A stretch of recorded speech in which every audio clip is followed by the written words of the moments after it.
why are glasses so expensive?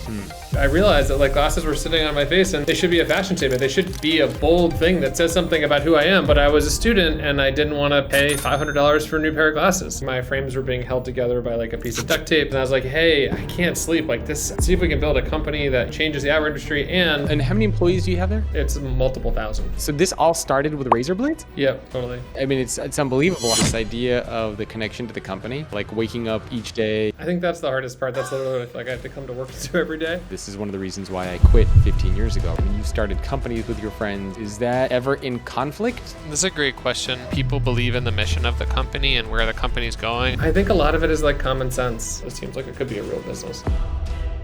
Are there any unique things that you do as a leader that you think help make you more successful? I don't know if this is a lesson learned, but I think it's just a realization I had really early on is like, I'm not sure I'm the best leader in the world today. I'm doing my best and I'm learning every day.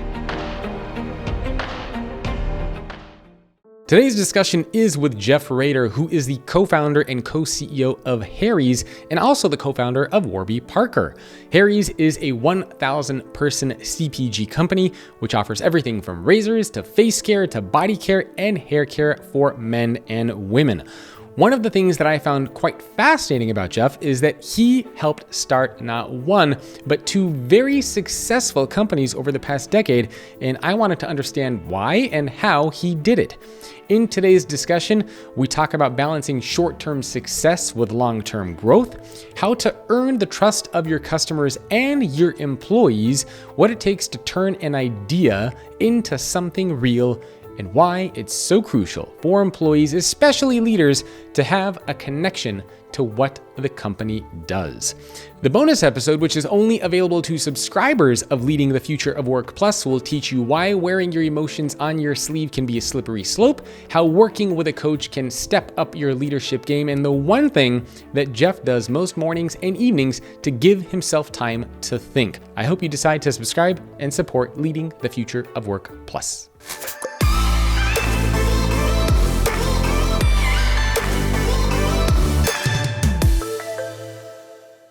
So actually, I don't know if you know this or not, but I had David Gilboa on the show as well a couple of weeks ago. I don't know, did your team tell you about that?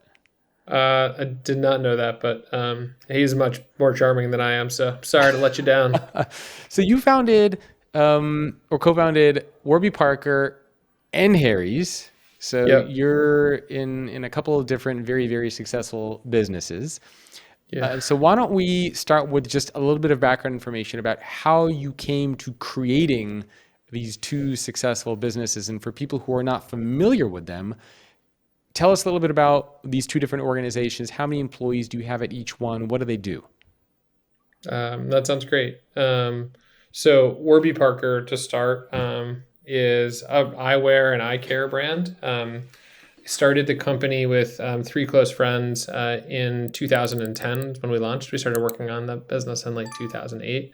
And the idea was that we could provide, sort of amazing looking designer eyewear to people at a fraction of the price of what it was available for at the time, and do good for our customers and do good for the world as well. And so for every pair of glasses we sell, we give one to somebody who otherwise wouldn't be able to have a pair of glasses and therefore wouldn't be able to see in the way that they might be able to. I think the idea for Warby Parker actually came from a good friend of mine, and I remember him telling me about it after class one day. And at the time I had a $500 pair of glasses. My prescription had changed multiple times. I think my frames were being held together by like a piece of duct tape. But I was a student and I didn't want to pay $500 for a new pair of glasses. I realized that like glasses were sitting on my face and they should be a fashion statement. They should be a bold thing that says something about who I am. But again, I was like, these are really expensive. And so I was like, oh man, I'd love a pair, of new glasses that were bold and that could make a statement about who I am. I just, I can't afford $500. And, my good friend who I sat next to at the time had worked in the eyewear industry before school, and said, those glasses cost a fraction of that to make. The reason they're so expensive is because there's a couple companies who kind of own the whole process from kind of frame manufacturer to retail, and they charge you a lot for it. They make a lot of profit, and you could actually get a pair of glasses that you wanted, that you'd love to wear, of the highest quality for $100. Wow. And I was like, no way. And so I couldn't sleep that night. Like 2:00 in the morning, I emailed those guys, and I was like, hey, I can't sleep like this. I just like keep thinking about these glasses. And they're like, we can't sleep either. And pretty soon we got together, 4 of us, and said, hey, let's go do this. Like, let's do it for ourselves as customers first. Let's see if we can build a company that, changes the eyewear industry and does good in the world. One of my Warby Parker co-founders, Neil, had worked at a nonprofit that provided reading glasses to people living under less than $4 a day, and had these incredible stories about how, someone literally couldn't like see the things that were right in front of them. And then all of a sudden they put glasses on them and they kind of had the gift of sight. And so we thought, oh man, what if we could not only build this business, but also, do good for so many people along the way. So that was kind of what motivated us to get started at Warby Parker. And what about, and I think that, and how many employees do you have there? Gosh, I think with sort of headquarters and our stores, it's multiple thousand. Yeah. We just opened our 200th store at Wow. Warby Parker. That's crazy. It was very exciting. And yeah, we've reached millions and millions of people, given away millions of pairs of glasses to other people that otherwise wouldn't be able to see. And, hopefully are just having a really good impact on the customers we serve. One of the things that we, measure religiously is, sort of customer satisfaction, Net Promoter Score. And Yep. it's really exciting to continue to hear that, our NPS is, among the highest of any consumer brand out there. And what about Harry's? Yeah, so Harry's started when my Harry's co-founder Andy, walked into a drugstore in 2011 in California, looking for some new razor blades, and couldn't find someone to unlock the case where the razors were being held. So I was a little frustrated at that. But then even more than that, he got like a 4-pack of razor blades and some shave gel, and it cost him like $25. And he was looking at his razor package, and there was like a picture of a blade flying over the moon. And he's like, what is going on here? Like, why are these products so expensive? And why are they trying to sell me some future interpretation of technology? Like, I just want a product that's great, that works, a brand I trust, not some brand that's trying to, like shoot me into outer space or tell me I have to be the best or whatever. And so he called me and he was like, I just had a really frustrating time at the drugstore buying razor blades. I feel like these big companies are taking advantage of us, and the brand doesn't resonate. Brands don't resonate with me. And like, could you take what you learned at Warby Parker and do it better here?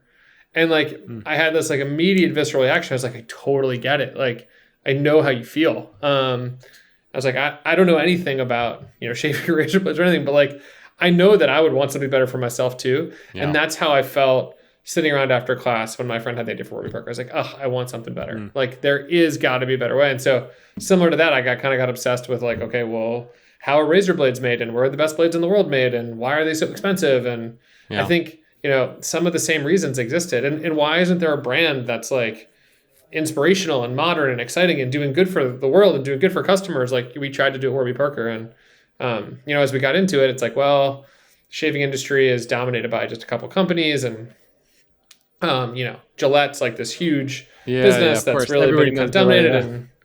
And they, they have charged more and more and more and more and more and more to customers over time. And, we felt like we could come in and, deliver people an amazing product at much better value. And then for us at Harry's, the big challenge was like, could we actually make the product? Yeah. Like, could you make a razor blade that you would be proud to use every single day? Hey, really quick. Do you want to hear something crazy? Over 96% of the people who watch these videos on this channel are not subscribed. Why don't we fix that? If you want to get access to more awesome videos just like this one, make sure to hit subscribe so you'll get notified when they get released. Oh, I was going to say, how many people do you have at Harry's? We have a little over 1,000. Wow. So one of the things I find interesting is that in both of these situations, they were kind of like personal, seemingly trivial problems that you solved that turned into these big successful businesses. But what's also interesting is that a lot of people have ideas all the time. Yeah. Leaders have ideas all the time, and very often they don't know what to do with it. So can you talk a little bit about the process of how did you go from idea to actually developing a business around it? Because I think even if you have a full-time job, as a leader, if you have an idea, how do you know what to do with it? Like, what's the decision-making process, the actions that you take to turn that idea into something that's living? Yep. Totally. So I think that there's a few, I guess, steps. I think one, someone once told me the best way to start a business is just to like figure out what makes you upset every day and then try to fix that. So, and like that could be in your job, something might make you upset, it could be in like the way that, companies work together. It could just be like, hey, it's raining outside and I'm sitting here waiting to hail a cab and gosh, I wish I could just press a button on my phone and, have a car pick me up. Like there's all, or I want to be able to order groceries or food very quick. Like just think about all the friction that's existed in people's lives and the things that people have done to go make those better and the great companies that have gotten built. So like that feels like step one. Then for me, like, there's probably like two fundamental questions that then we asked to both Harry's and Warby Parker. I think one is like, why is it this way? Like, why are glasses so expensive? Why are razors so expensive? Like what structural dynamics have existed such that like this has gotten to this point? So that was one. And that's more just like, hey, like learning and talking to as many people as you can about the industry and like finding people who know something about this and be like, what, like what, like just keeping asking those why questions, And then I think, and by the way, sometimes you don't get good answers, which is like actually good. And for me, so like, I remember when we were starting Harry's, I talked to some people who used to work in the razor industry and I'm like, why are razors so expensive? Like, well, they're not more than your latte. And I'm like, but I like my latte. Like I just feel like you're taking advantage of me. Like, and so I don't know, like that just feels bad, like different. And I know that you're making a huge profit. I don't know what the barista's making, but at least I get to see him or her every day. Yeah. And that feels better. And so like okay. And then the other question that we asked ourselves at the time was like, okay, I feel this way, but do like lots of other people feel this way? Because like you might have this idiosyncratic feeling of like, no, I'm not that psyched. And so what we started doing is talking to all of our friends. And I think there's like I think sometimes people will start companies, they like want to be in stealth mode and not tell anybody. And I took like the exact opposite approach. I told everybody. Like I think anyone who knew me in those times was like so sick of hanging out and talking to me because all I wanted to do was talk about glasses or razors. Like, well, like what glasses do you wear? Oh, like look at those. How do you feel about buying them? Where did you buy them? Like, just trying to understand as much as we could about like human and consumer behavior and like general levels of happiness. Like, you happy with this? Or you not happy with this? And then after we did that, like, we very cheaply figured out how to survey lots of customers. When we were building Warby Parker, we were in business school, so we could literally just like email our entire business school class, which was 800 people. But like, will you take a short survey for us so that we can understand how you feel about glasses? Like, that was really helpful to get, more and more data points to start to validate, hey, there is a broad-based consumer need. And then there's, like a structural reason. And then from there, you have to actually sort of, I think then you can like, what we did at that point was kind of take all that input and try to build some kind of a business plan. And I don't know, in retrospect, was that valuable? I think it's helpful just to get all your thoughts on a few pieces of paper, but to say, okay, there's a big consumer need. We could build a brand that's really different. The brand should do X, Y, and Z. The product needs to do X, Y, and Z. And if we could sell it for this, we could make a little money. Customers are getting a great deal. This seems like it could be a real business. Yeah. And I think once we did that, we almost convinced ourselves. And then you have to you write the plan, then you have to go make it all happen. And for us at both Warby Parker and Harry's, I think the hardest thing was actually, building the brand is an amazingly fun journey and exciting and interesting and hard and a little bit kind of amorphous. Making the product is really, really hard. Making an amazing product that you'd be proud to use and thousands of people would be proud to use, millions, like from a standstill, like that's probably was the hardest thing. And that takes a lot of, trying to bring in expertise and continue to iterate till you feel like you really have it right. Well, so for most people who are listening to this, the vast majority of podcast listeners, at least to this show, are they have full-time jobs. They're working for a company. They're not entrepreneurs. They're not starting their own business. Totally. But I still think there's a lot that could be applied from what you learned to the corporate world, specifically that first step around kind of challenging convention and asking, why is it done like this? Like, why are we Totally. serving the customers this way? Why is the process like this? Why is the structure this way? So asking those questions, then it seems like after that, you start to put some ideas together, get some data points together, kind of build a business case for it, and then introduce some sort of change in one area and see how it goes and then implement it kind of long term. Is that sort of a similar practice that you have implemented inside of your companies after they've been established? Because I mean, you're, solid mid-sized company now with 1,000 or Yeah. Warby thousands of people. Yeah. Our mission at Harry's is to create things people like more. And so usually go into meetings with like, that is my first question.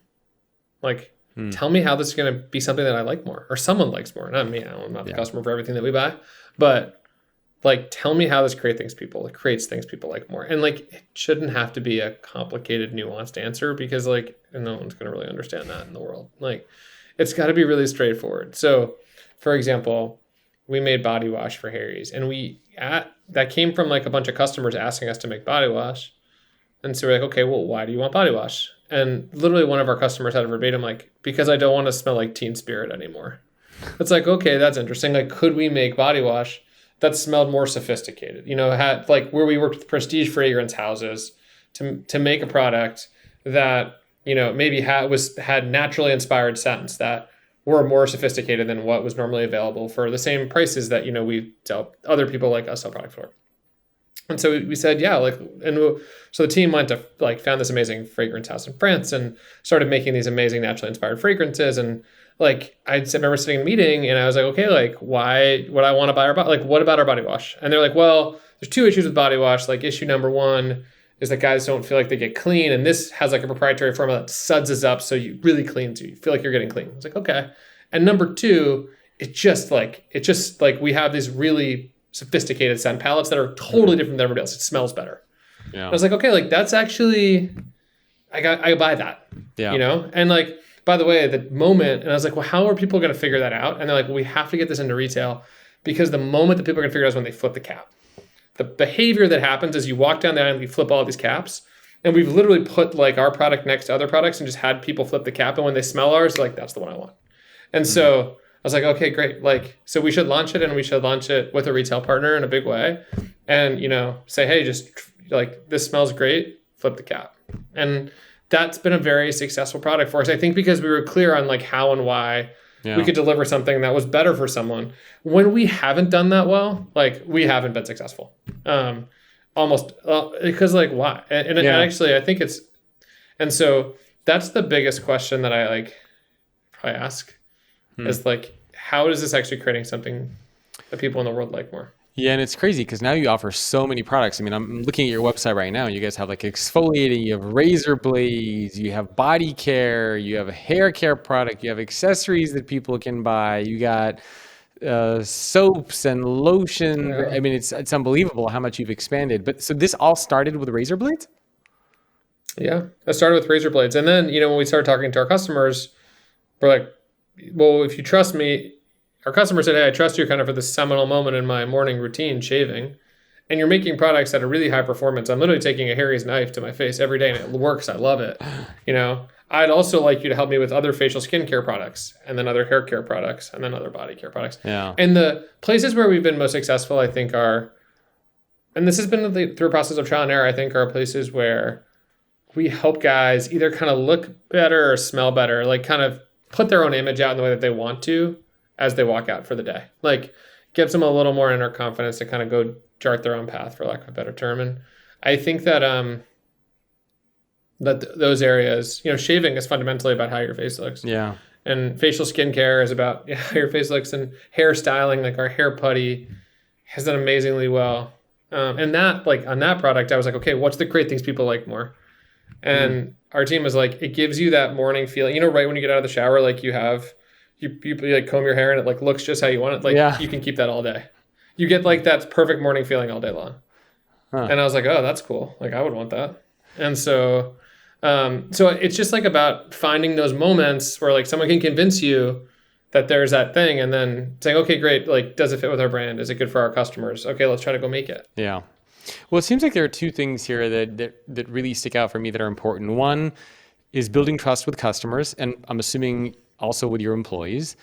And second is a lot of what you're saying seems to go around storytelling, right? Like flipping the cab, the feeling that you get on your face when you're washing, when you're going to shave and stuff like that. So let's talk a little bit about each one of those. First is, I think, the storytelling piece.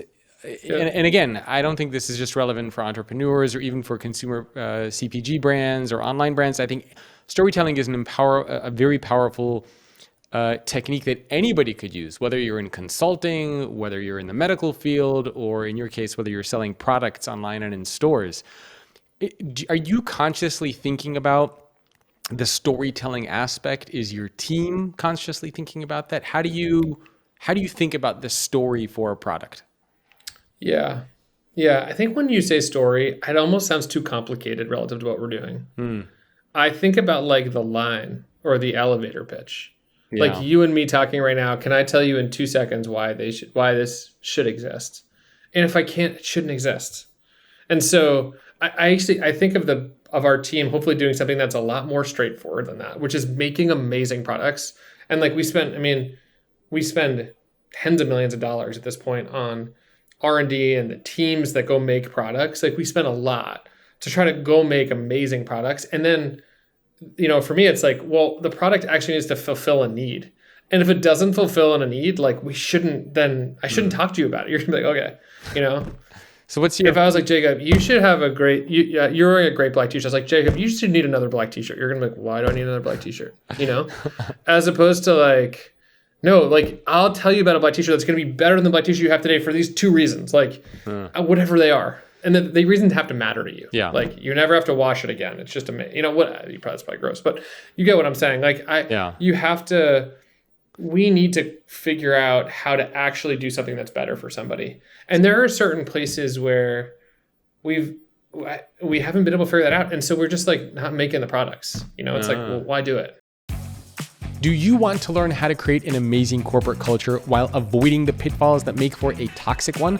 If so, I created a brand new 8-part training video series just for you. In total, it's around 30 minutes in length, and you can get it right now by going to helpmyculture.com. Go there right now before this training series disappears forever. Again, that is helpmyculture.com, and get access to this free 8-part training series on how to create an amazing corporate culture. So I'm curious where those areas are, but before we get into that, I also wanted to ask you, you mentioned if you can't basically give an elevator pitch, in 2 to 4 seconds or whatever. So I'm sure a lot of people are thinking, well, what's Jeff's 2 to 4 second elevator pitch? So how would you talk about why Harry's or even Warby Parker for that matters in your 2 to 4 second elevator pitch?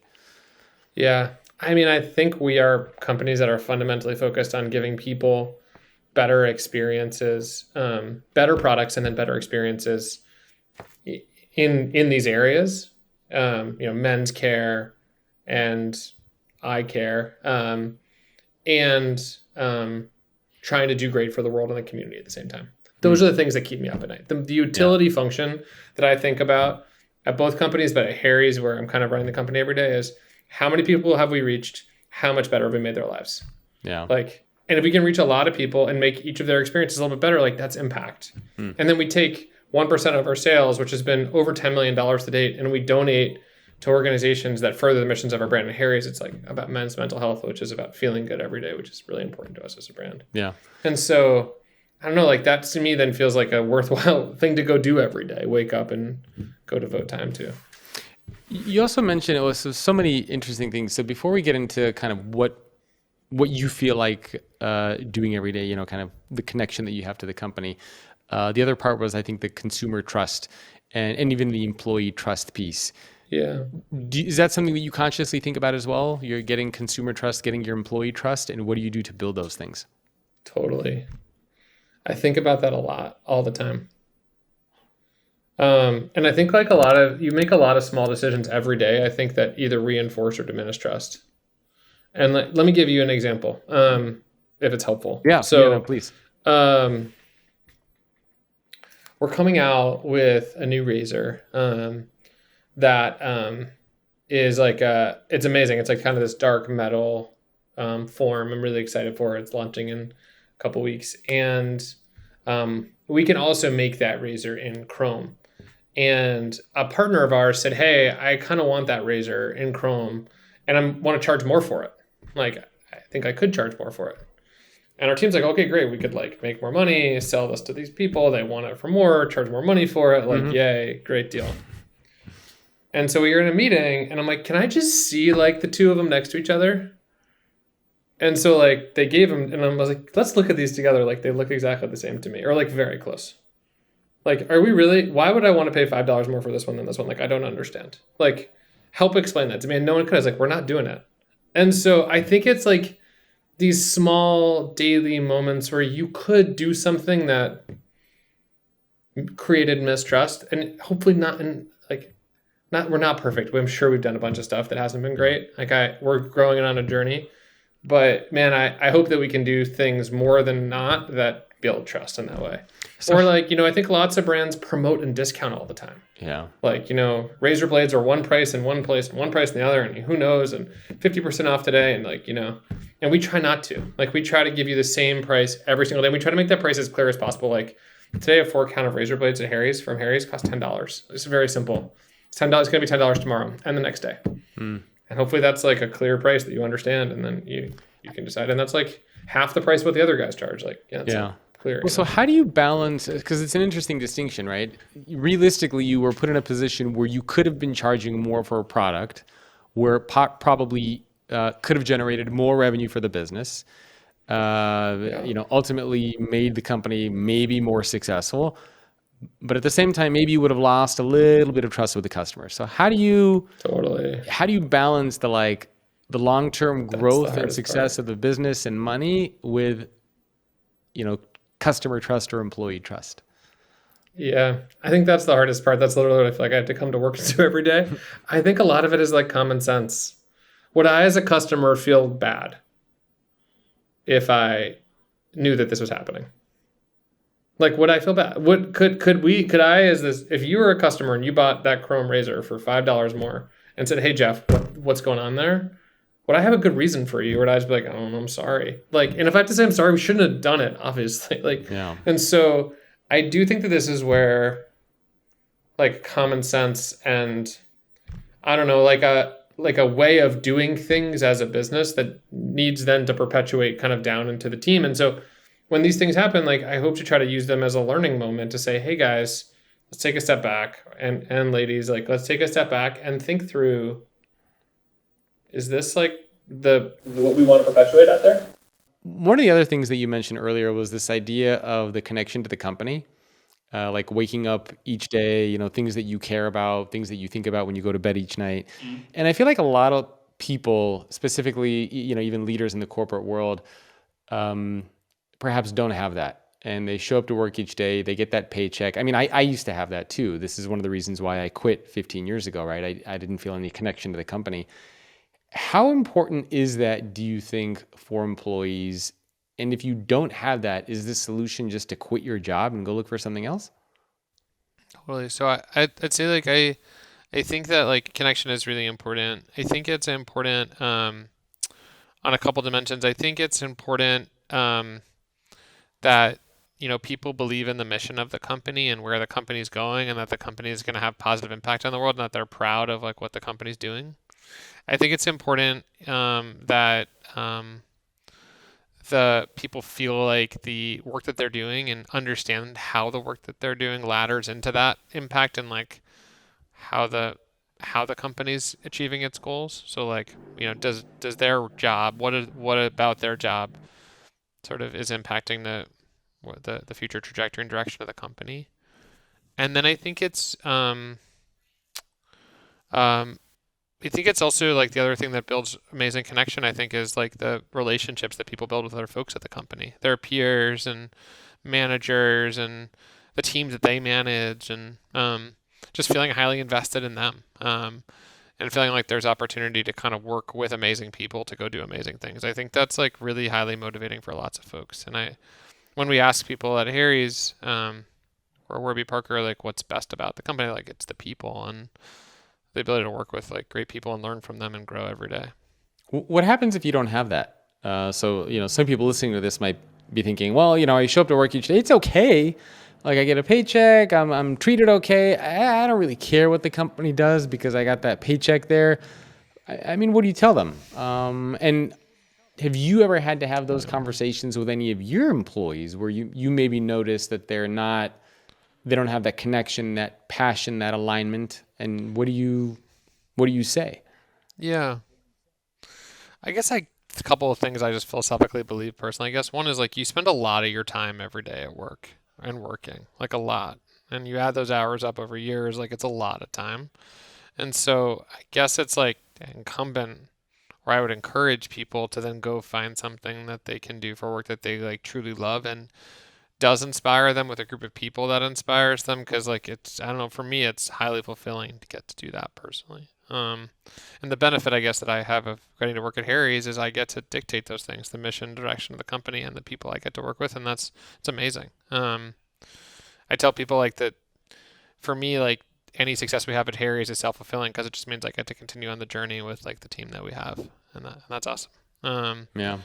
So I think that that's one piece. Um,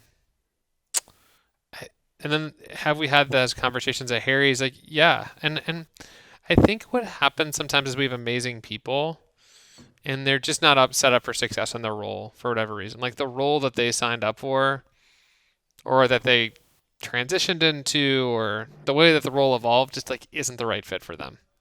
And you can kind of see it and feel it. Like it's either not quite the right team fit or not the right set of responsibilities, or they're just not set up for success. And so, when that happens, you kind of try to make it work, and many times you can, but sometimes it's just like not right, and that's okay. And I think it's actually important to recognize that and say, hey, you're awesome.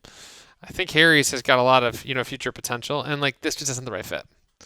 And like what we owe you then, like I care about these people individually. Like what we owe you then is to help you go figure out what that right fit is, and like get you better positioned in another company where you can just be set up to be more inspired and feel like you're having more impact, and feel better about coming to work every day. And I've had to have that conversation a number of times in the 10 years or 9+ years that we've been running Harry's, and I have also like really valued the fact that I've stayed in touch with lots of folks who have left because they found exciting opportunities elsewhere that could give them something that maybe Harry's couldn't at the time. Yeah, it seems like the traditional HR metrics are tenure. How do we get people to stay as long as possible? But I think the right way to be thinking about it is how do we get the right people to stay as long as possible? Because if it's not a good fit, you don't want to stay in the relationship just for the sake of saying they stayed there for a year or 2 years or 5 years. So I really like that approach. Totally. And we look at regretted and non-regretted attrition. Sometimes like it's just mutually good that someone leaves. Like they've done a great job at Harry's, and we're super grateful for everything they've done. And like there's other opportunities that their next step professionally is probably not something that we have to offer, or they've just been set up in a role that's not quite right for them in the fourth iteration of their role. Like that's okay. Like I think it's actually about recognizing that and helping them move on in a way that's going to be good for both parties. That's valuable. And I think we can have those conversations with tons of compassion and then set people up for like lots of future success in their careers. And it's cool that there's examples we can point to saying, hey, this person left and like look what they're doing. It's amazing. Like they're having huge impact, massive success, and they're still part of the Harry's family, which is great. Yeah. I like the metric of, you said regretted and unregretted retention or turnover? Yeah, attrition. Yeah, turnover. So that's an actual metric? I'm not familiar with too many people that look at that. So you actually have a metric that looks at how many people left and regret it versus how many people left and didn't regret it? No, so at the moment, did we want that person to leave? Like some people leave and you're like, oh, please don't leave. Yeah. Oh. Yeah. And some people leave and you're like, no, that's probably right for both of us, you know? And so. That's very interesting.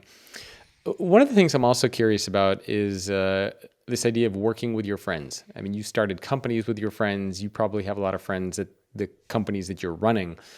And there's been a lot of mixed feelings on this, right? Some people say companies just where you show up to work each day. There's nepotism if you work with your friends, and you can't be objective. You're going to end up promoting your friends. And you kind of, you hear different leaders approach this in different ways. What's your philosophy on working with, leading your friends, or even having your friends lead you? Is that ever in conflict, or is that something that you encourage and are okay with? Yeah, that's a great question. I think I've had an amazing experience getting to start companies as peers with some of my closest friends. So my co-founder Andy at Harry's, my co-founders Neil, Dave, Andy at Warby Parker, some of my best friends to this day. And it's like the thing that one of the things I take most pride in and have I started the company is that I've gotten to do it with friends and build even closer relationships through the process. And I think we try to keep those relationships like paramount above everything else, look out for each other. And I think there's been huge benefit in doing that because we know each other so well. We have a second hand with each other that's enables us to clear a lot more stuff a lot faster than with most other people. So like in my one-on-ones with Andy, like in an hour, I can clear like a month's worth of content with somebody else just because we're like, and this, and boom, and boom. And we just know each other so well. And he's completing my sentences. We've worked together we've known each other for 20 years. Like we've worked together for a long, long time. We've been working at Harry's for a long, long time together. And that's amazing. Like, I don't know what I'd do without that relationship and without a friend and peer who's like, I get to run the company with, and in the loneliest, worst times, I always have someone to call and talk to who just is in the same boat with me. And so I find that immensely valuable. I think it's different if you're managing somebody who's a close friend. And like I think I've built, I hope people at Harry's would say, and I think they would, that I've built like amazing relationships with people on our team. I love so many people on our team and like respect and admire them in a really deep, meaningful way. And been through a lot together and spent a ton of time together. And, but I think it's different than probably having them have a traditional friendship. In that, like, at the end of the day, like, they still report to me and, I still give them a performance review and give them tough feedback when I have to. And if they're not performing to the extent that they need to, or they're not in the right fit, like, we have to have a conversation about them leaving the company. And those are just like, there's a bit of distance that needs to always exist there and able to do that effectively. If it's all about being friends and rah-rah and like it's different. And so like these people know my other friends, yeah. Do they know my family? Have like I open up my network to them? Do they know everything about me? Like in many ways I'm closer with them than lots of my other friends, but I don't have to give my other close friends performance reviews and have really tough feedback conversations and talk about, give them, guidance and help them make hard decisions. Like it's just a little, the relationship, I think, from a management perspective and a peer perspective to some extent too, is just different than what what most people would think of as a traditional friendship. Yeah. So I think the term friend is tricky, but I think I have amazing work relationships and I'm super close with people, but it's different. Yeah, no, it makes sense. Well, last few minutes of the show here, I want to focus on some action items, maybe some tips that we can apply for leaders who are watching and listening to this at companies around the world. My conversation with Jeff continues, and you won't want to miss it. It's only available for subscribers, and in this bonus episode, we talk about why wearing your emotions on your sleeve can be a slippery slope, how working with a coach can step up your leadership game, and the one thing that Jeff does most mornings and evenings to give himself time to think. Again, it's only available for subscribers of the show for Leading the Future of Work Plus. And as a subscriber, you will get a bonus episode every single week, ad-free listening and early access to new episodes, and you get a chance to support this show. So I hope you decide to subscribe, and I will see you next week.